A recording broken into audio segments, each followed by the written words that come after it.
개그계에 큰 별을 졌습니다. 어젯밤에 전유성 씨가 향년 76세로 별세했다는 소식이 전해졌습니다.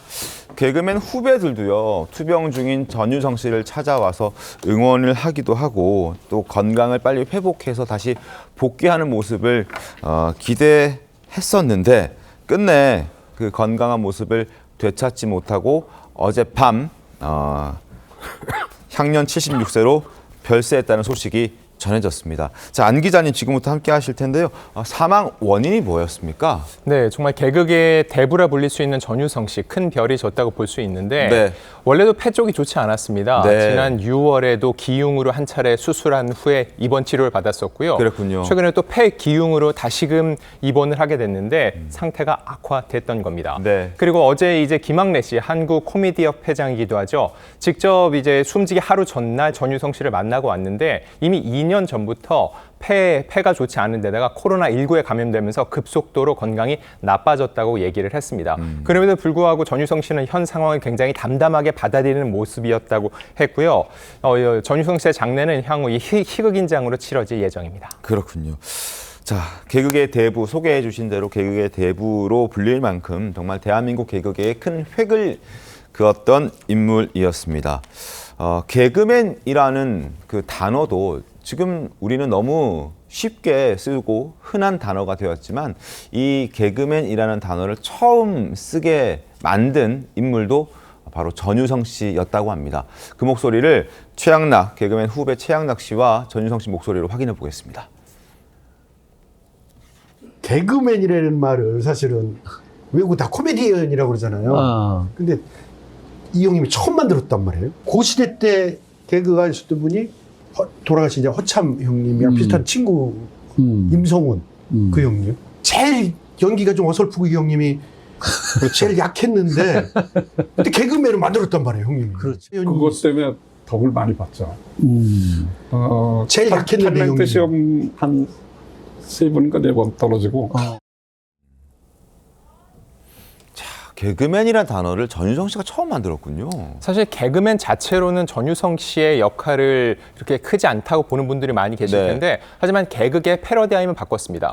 이분이 1969년 원래는 개그 작가로 시작을 했었거든요. 네. 그 후에 개그맨 활동을 병행하면서 여러 가지 개념들을 만들어내는 게 대표적인 게 개그맨이란 개념이었습니다. PC통신 시절에 본인의 아이디가 개그원 이런 아이디를 쓰기도 했었는데 그리고 워낙 이 아이디어가 좋다 보니까 여러 가지 개그 쪽에서 굉장히 혁혁한 공을 세웠습니다. 예를 들자면은 대한민국 코미디의 전성기를 열었던 개그 콘서트 론칭에 참여를 했었고요. 지금 13회를 맞은 부산 국제 코미디 페스티벌 역시 산파 역할을 해왔습니다.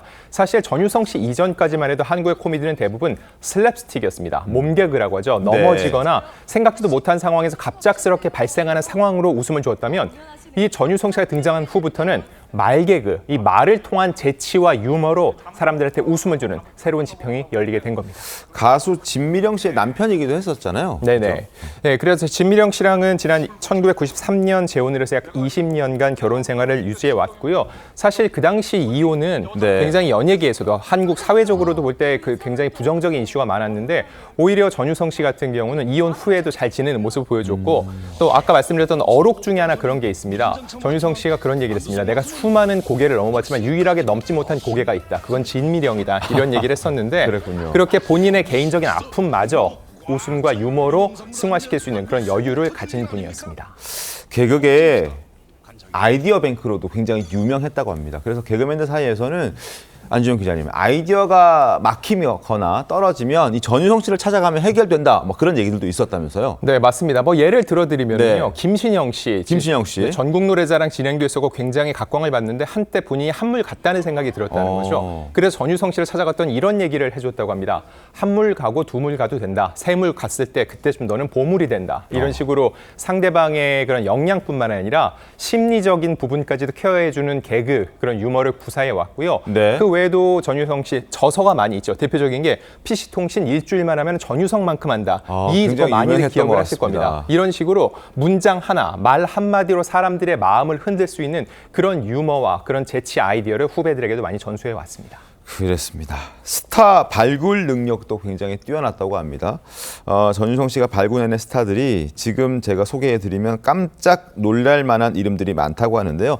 누구누가 전유성 씨가 발굴한 스타였을지 영상으로 만나보겠습니다. 형님이 처음에 발견한 거죠. 네. 한현숙을. 청춘물 주인공이 없었던 거죠. 그렇지. 김현식이를 형이 어릴 때 발굴했다는 네, 발굴했다는 것보다 이제 우리 신촌에 모여 있는데 삼촌 되는 사람이 있어. 친척 중에 노래하던 친구가 있었어. 그 친구가 조카라고 그러던가 뭐 데리고 왔는데 노래를 잘하더라고. 그래서 그 신촌 블루스 어민호 씨를 소개를 해줬어. 내가 볼 때 노래 정말 잘한다. 또 뭐 이영자, 신봉선 이런 친구들도 형이 발탁을 하신 그러니까 거예요. 이제 그 개그맨 시험 여러 번 보고 떨어진 사람들 한 3번 이상 떨어진 친구들만 와라. 그래서 극단을 만들었죠. 그때 이제 제가 사비를 들여서 교육을 시키고. 문세도 형님이랑 좀 연관이 네, 있죠. 문세는. 이문세도 통기타 사롱 하는데 와서 노래를 하고 싶다고. 근데 목소리가 너무 좋은 거야. 노래만 들어보지도 않았는데. 그래서 오늘부터 해. 조기현 변호사님, 야, 김현식 씨가 조카였군요. 그러니까요. 발굴했다는 면면을 보니까 진짜 안목이나 감각이 탁월했던 건 분명해 네. 보입니다. 말의 이 적절성, 그러니까 와 어떻게 저런 말로 이상을 표현하지 이런 걸 보면서 사실 제가 하고 있는 업이 뭐 변호사나 이렇게 방송 출연인데 전유성 씨를 보면서 정말 대단하다 이런 생각을 많이 했었습니다. 근데 나아가서 이게 단순하게 본인의 어떤 연예인으로서의 생활뿐만 아니라 주변에 뭐 가수라든가 네. 개그맨을 발굴하고 키우고 또 극단을 통해서 양성하고 전체 우리나라 연예계에 기여한 바가 대단하다는 것을 새삼스럽게 확인을 할 수 있는 것 같습니다. 네. 김현식 씨가 조카가 아니었고 제가 말씀을 잘못 드렸는데 자신의 조카가 데리고 온 지인이 김현식 씨였다라는 부분을 제가 다시 말씀을 드리겠습니다. 그리고 어쨌든 뭐 이문세 씨, 주병진 씨, 박준형 씨, 그리고 이영자 씨, 신봉선 씨 정말 내로라 하는 정말 스타들이 이 전유성 씨의 눈을 통해서 입문을 하고 또 스타로 성장하는 그런 계기가 또 됐던 대단한 안목을 갖고 있는 전유성 씨였다는 생각도 듭니다. 그리고 후배 개그맨을 잘 챙기는 것으로도 굉장히 유명했다면서요, 안준영 기자님? 네, 아까 말씀드렸던 개그 콘서트가 대표적인데요. 네. 사실 그전까지만 해도 개그맨들 설 자리는 점점 가수나 예능인들에게 밀리고 있었는데 개그 콘서트라는 공개 스탠딩 코미디 형식을 차용함으로써 많은 후배 개그맨들의 등용문이 될 수 있었고요. 네. 그런 배경에는 이 전유성 씨 역시 본인이 받은 은혜가 있기 때문인 것 같습니다. 과거 1970년대 이제 곽규석 씨, 프라이보이라고 있었죠. 이분이 네. 무엇을 할지 모르고 갈피를 잡지 못하는 전유성 씨에게 그럼 개그를 한번 하면 어떻겠냐라고 제안을 줬고 그 후에 본인이 이 길로 나서게 됐다는 거죠. 그걸 기억하면서 본인들 역시 후배들이 올 때마다 절대 마다하지 않고 직접 다 길을 닦아주고 무대를 만들어주면서 많은 후배들이 다시금 무대에 서고 자신의 길을 개척할 수 있도록 도움을 줬다는 겁니다. 알겠습니다. 전유성 씨 이제 도전의 아이콘이라고도 불리기도 하는데요. 2019년이었습니다. 데뷔 50주년을 맞아서 전국 투어 공연을 열기도 했습니다. 이 공연에도 정말 수많은 후배들이 모였는데 한국의 이 개그계를 이끌었던 정말 유명 1세대 개그맨들을 한 자리에 볼 수 있는 귀한 자리이기도 했었습니다. 그 모습 보겠습니다. 행구가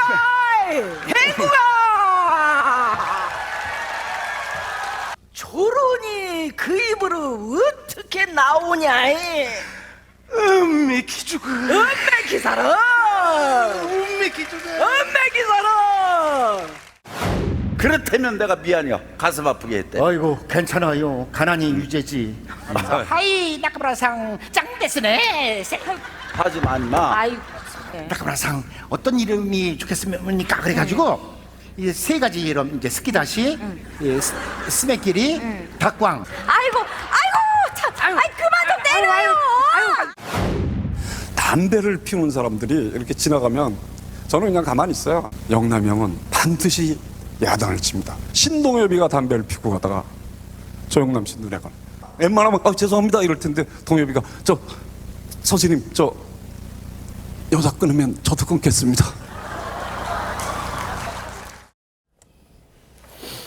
역시 유머가 넘치는데요. 김광삼 변호사님, 고인의 끼와 재능 못지않게 열정도 남달라서 책도 굉장히 많이 썼잖아요. 조금 전에 뭐 안지정 기자님께서 책 한 권 소개해 주긴 했었는데 그 외에도 많은 책들이 있죠. 일단 굉장히 그 다재다능했던 것 같아요. 네네. 그냥 코미디, 개그기뿐만 아니라 뭐 후배들과 관련된 문제, 그다음에 그냥 아마 본인이 머릿속에 든 게 굉장히 많았던 것 같습니다. 그래서 이제 아이디어 뱅크라고 했다는 거잖아요. 네. 그래서 이제 코미디 프로그램이랄지 아니면 이제 지방에서 어떤 육성하는 데 있어서 뭔가 막히게 되면 이제 전유성 씨를 찾아갔다고 하는데 저도 뭐 깜짝 놀랐는데 이 지금 나이가 상당히 있으시잖아요. 네. 근데 컴퓨터 일주일만 하면 전유성만큼 한다. 컴퓨터 관련된 책을 썼다고 그래요. 이해가 아직 좀 않았는데 뭐 PC 통신 옛날이죠. 1990년대니까 네. 그때 이런 책을 썼다는 거고 또 문화에 관련해서도 남의 보통 우리가 문화유산 답사기 한데 이걸 나가 아니고 내가 아니고 남의 문화유산 답사기랄지 네. 뭐 일본어랄지 삼국지 관련된 거랄지 뭐 견디지 않아도 괜찮아 이런 식으로 2008년도까지 책을 계속적으로 아주 다방면에 걸쳐서 책을 썼다고 그래요. 네. 책 쓰는 게 사실 굉장히 어렵고요. 자기만의 어떤 지식, 네. 전문성 이런 게 없으면 쓰기 어려운데 이 책까지 이렇게 써서 많은 사람들이 읽을 수 있고 도움이 될 수 있다는 책을 썼다는 거에 제가 깜짝 놀랐습니다. 네. 자, 평생 한 길을 걸어오면서 대중에게 웃음과 또 행복을 줬던 진정한 이 개그의 대부였습니다. 전유성 씨. 남긴 어록이 있습니다. 바로 이건데요. 다 똑같으면 그게 세상입니까? 공장이지. 라는 그 어록을 남기고 이제 우리 곁을 떠나갔습니다. 삼가 고인의 명복을 다시 한번 빌도록 하겠고, 최병우 위원님, 저 남긴 어록 좀 의미가 좀 있지 않겠습니까?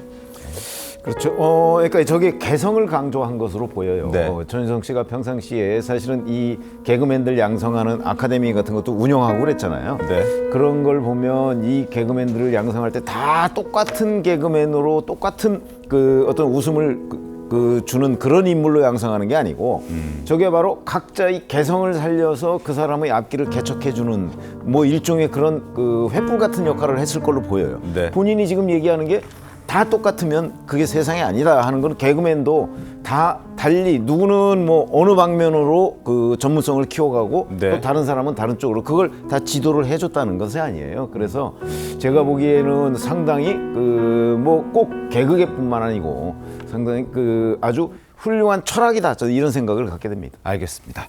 다시 한번 고인의 명복을 빌겠습니다.